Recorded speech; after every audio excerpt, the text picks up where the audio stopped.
Halo anak-anak kelas 6, semoga kalian semua dalam keadaan sehat ya. Anak-anak, sebelumnya anak-anak telah belajar mengenai operasi hitung campuran bilangan cacah dan pecahan. Maka dari itu, mari hari ini kita lanjutkan belajar mengenai operasi hitung campuran bilangan cacah dan desimal. Anak-anak, ingat kembali ya aturan dalam pengerjaan hitung campuran. Yang pertama, pengerjaan hitungan dalam kurung dikerjakan terlebih dahulu.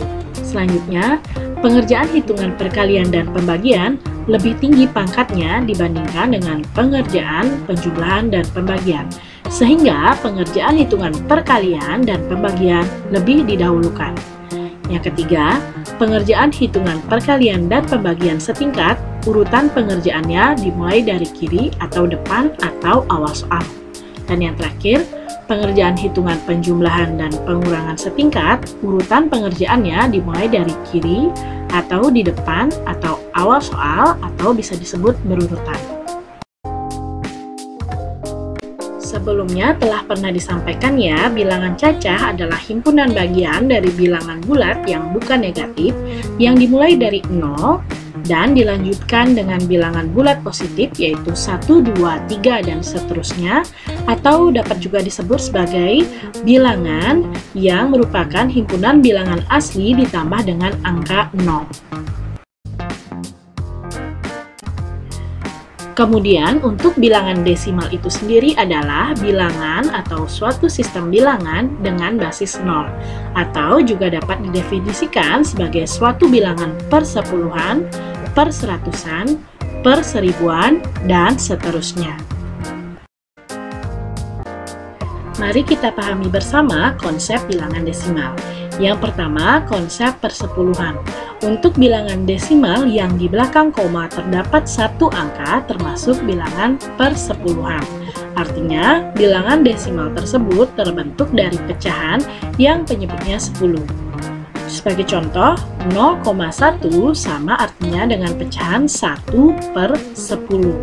Kemudian 0,5 sama artinya dengan pecahan 5 per 10. Selanjutnya, konsep perseratusan. Untuk bilangan desimal yang di belakang koma terdapat dua angka termasuk bilangan perseratusan. Artinya, bilangan desimal tersebut terbentuk dari pecahan yang penyebutnya 100. Sebagai contoh, 0,01 sama artinya dengan pecahan 1 per 100. Sementara 0,5 sama artinya dengan pecahan 5 per 100. Selanjutnya, konsep perseribuan. Untuk bilangan desimal yang di belakang koma terdapat 3 angka termasuk bilangan perseribuan. Artinya, bilangan desimal tersebut terbentuk dari pecahan yang penyebutnya 1000. Contohnya, 0,001 sama artinya dengan 1 per 1000. Sementara 0,005 sama artinya dengan 5 per 1000. Nah, anak-anak, dari situ kita pahami bahwa dari angka di belakang koma kita ketahui bilangan desimal tersebut termasuk pecahan seperti apa. Misalnya 0,0005 terdapat 4 angka di belakang koma, sehingga anak-anak bisa simpulkan bahwa bilangan desimal tersebut apabila kita ubah menjadi bilangan pecahan maka akan menjadi 5 per 10.000. Untuk memahami lebih dalam lagi mengenai bilangan desimal, anak-anak juga harus mempelajari mengenai nilai tempat dan arti dari penulisan bilangan pecahan yang dijadikan desimal. Yang pertama, bilangan-bilangan pecahan yang penyebutnya kelipatan 10 seperti 1 per 10, 1 per 100, 1 per 1000, dan 1 per 10.000, seterusnya. Jika dirubah dalam bentuk desimal, maka penulisannya sebagai berikut. 1 per 10 sama artinya dengan 0,1, yaitu satu angka di belakang koma. Selanjutnya, 1 per 100 sama artinya dengan 0,1. 1 per 1000 sama artinya dengan 0,001. Selanjutnya 1/10.000 sama artinya dengan 0,0001.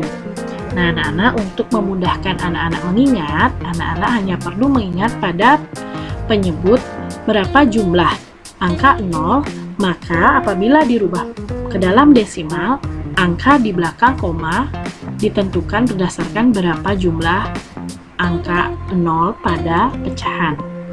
Selanjutnya, nilai tempat pada bilangan desimal. Sebagai contoh, 256,137 dapat dijelaskan sebagai berikut. Angka 2 pada 256 termasuk ratusan pada nilai tempatnya.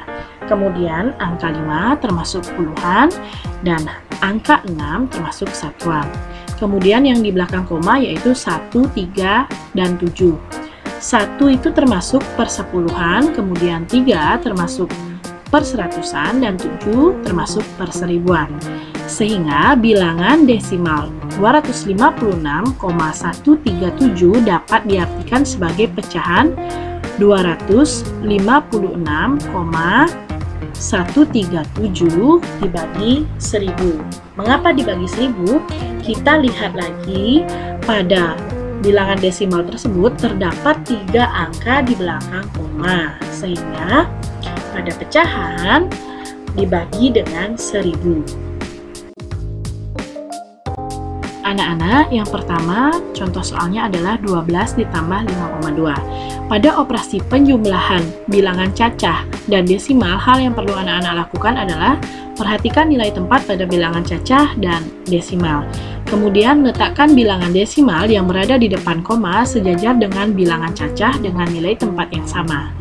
Seperti pada contoh soal ini, pada bilangan 12, nilai tempat bilangan 1 adalah puluhan dan 2 adalah satuan. Sementara pada bilangan desimal 5,2, nilai tempat pada bilangan di depan koma yaitu 5 adalah satuan, sementara nilai tempat bilangan di belakang koma yaitu 2 adalah sepersepuluhan.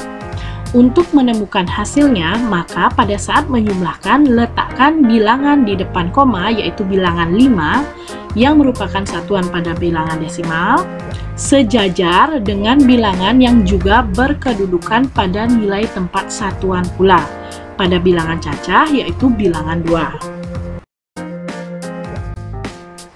Setelah anak-anak meletakkan bilangan pada posisi yang benar, maka dapat dilanjutkan dengan melakukan operasi penjumlahan. Anak-anak perlu memperhatikan atau perlu memulai penjumlahan tersebut dari bilangan yang paling akhir, kemudian diikuti dengan bilangan berikutnya. Sehingga pada operasi hitung penjumlahan 12 ditambah 5,2 ini diperoleh hasil 17,2 seperti pada slide, dan pada operasi penjumlahan tanda koma pada hasil akhir operasi penjumlahan letaknya ditentukan dari bilangan desimal pada soal. Karena pada soal hanya terdapat satu bilangan di belakang koma, maka pada hasil akhir tanda koma diletakkan pula satu bilangan di belakang koma.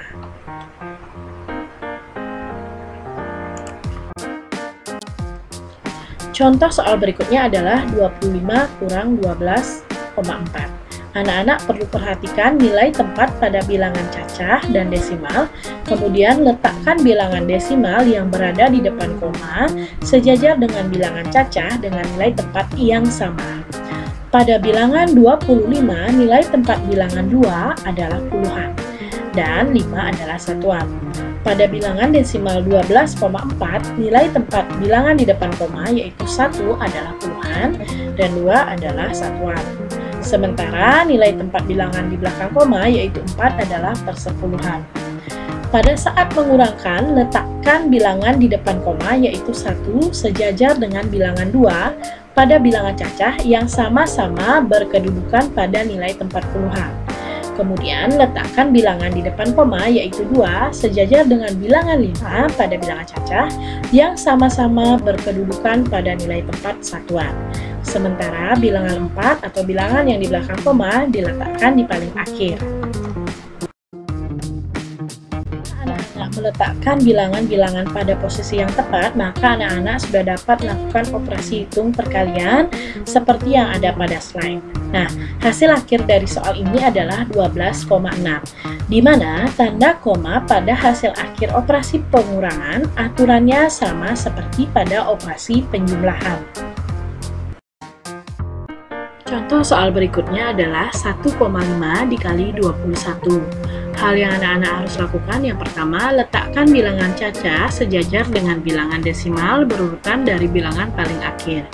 Kemudian, lakukan operasi perkalian dimulai dari bilangan paling akhir pada bilangan cacah dan desimal. Pada soal ini, letakkan bilangan 1 pada bilangan cacah sejajar dengan bilangan desimal dimulai dari bilangan yang paling akhir yaitu bilangan 5. Kemudian letakkan bilangan 2 pada bilangan cacah sejajar dengan bilangan desimal yaitu bilangan 1. Operasi hitungnya anak-anak dapat lihat pada slide. Anak-anak kalikan semua bilangan sehingga nantinya hasil akhirnya dapat ditemukan dari proses penjumlahan dari hasil pengalian yang anak-anak telah lakukan. Di mana hasil akhir dari soal tersebut adalah 3,15. Untuk meletakkan tanda koma, perhatikan bilangan di belakang koma pada bilangan desimal, yaitu terdapat satu bilangan, yaitu bilangan 5. Kemudian di bawah bilangan tersebut terdapat satu bilangan pula pada bilangan cacah, yaitu bilangan 1. Sehingga terdapat dua bilangan yang letaknya sejajar di belakang koma. Maka tanda koma diletakkan sebelum dua bilangan terakhir dari hasil akhir pada perhitungan, sehingga diperoleh hasil 3,15. Contoh soal berikutnya adalah 10 dibagi 2,5. Hal yang perlu anak-anak lakukan adalah perhatikan bilangan di belakang koma pada bilangan desimal. Kemudian ubahlah bilangan desimal menjadi bilangan cacah.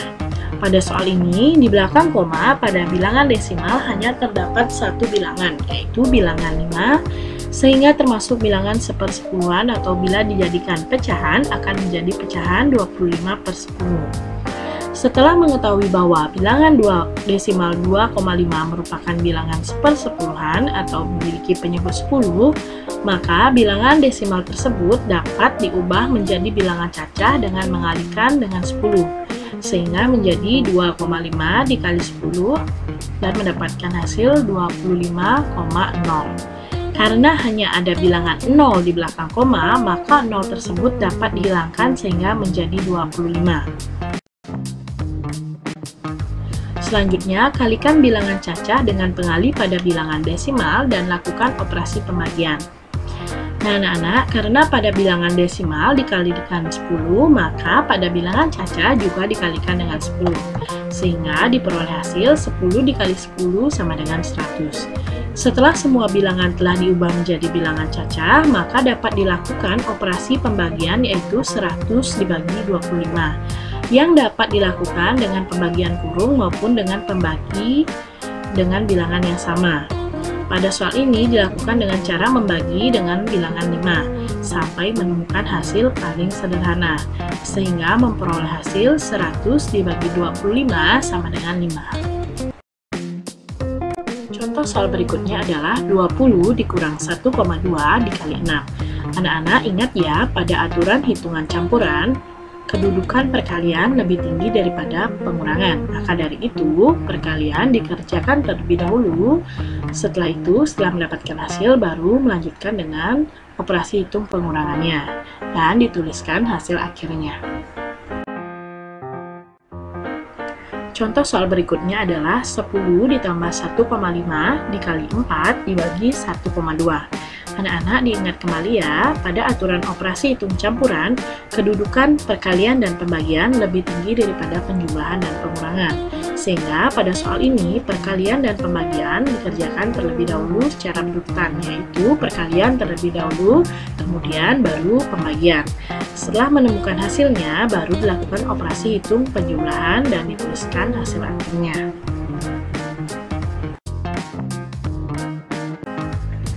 Terima kasih anak-anak, semoga pembelajaran ini bermanfaat. Semangat dan selamat belajar!